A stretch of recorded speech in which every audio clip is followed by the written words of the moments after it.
வாழ்வின் ஓட்டத்தை முடித்து அமைதியாக உறங்கிக் கொண்டிருக்கும் இந்த கல்லறை மனிதர்களை பாருங்கள். தான் வாழ்கின்ற காலத்தில் நல்லபடியாக ஓடி ஓட்டத்தை முடித்தவர்களும் உண்டு, முடிக்காமல் போனவர்களும் உண்டு.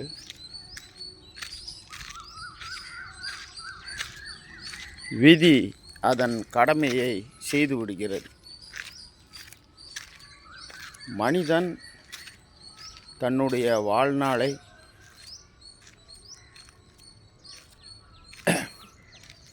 எந்த அளவிற்கு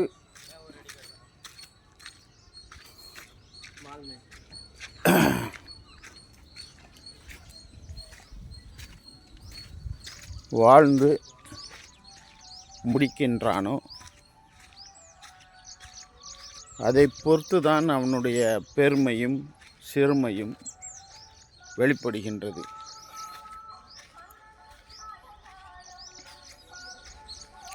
உயிரோடு இருந்த காலத்தில் அவன் செய்த நன்மை தீமை புண்ணியங்கள் எல்லாம் வெளிப்படும்.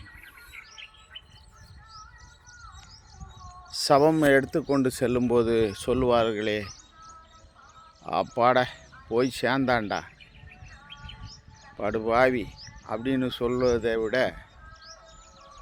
ஒரு நல்ல மனுஷன் இருந்துட்டான்பா, அவன் யாருக்குமே எந்தவித தொந்தரவும் கொடுத்ததில்லை, அவனால் 10 பேர் பொழைச்சான், தன்னுடைய கடமையை நல்லா செஞ்சான், யாரையும் ஏமாத்தலை, அந்த மாதிரியான ஒரு பெயரைத்தான்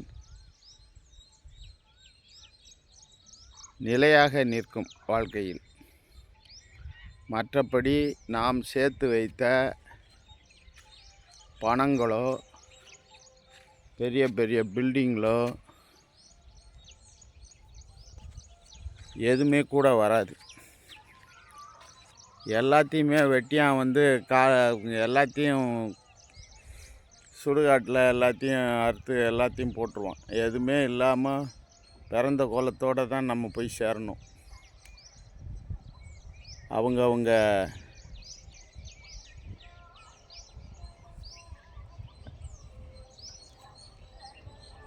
புண்ணியங்களுக்கும் தகுந்த பலன் கிடைக்கும்.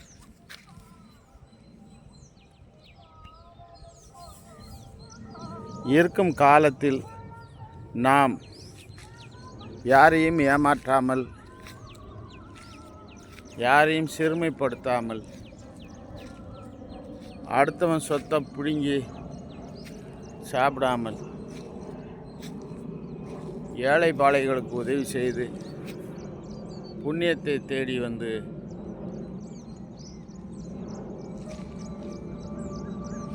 வளர்ந்தால் நம்மளுடைய சந்ததிகள் தலைக்கும் என்பது எந்தவித மாற்று கருத்து இல்லை. அதனால் ஓ மனிதா, நீ வாழ்கின்ற காலங்களில் பிறருக்கு உதவி செய்து புண்ணியத்தை தேடு. Life is short. நாளைக்கே கூட மரணம் வரலாம். ஆனால் நாம் செய்த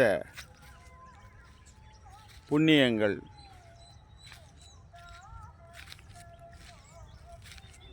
காலம் மாறாமல்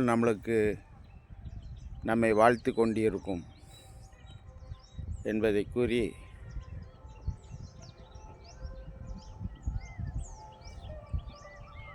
இயன்றதை செய்வோம் இல்லாதவர்க்கு என்ற கருத்திற்கு இணங்க நம்மளால் முடிந்த உதவிகளை நாம் வாழ்கின்ற காலத்திலே பிறருக்கு உதவி செய்து புண்ணியத்தை தேடவும் என்று கூறி விடைபெறுகிறேன். நன்றி, வணக்கம்.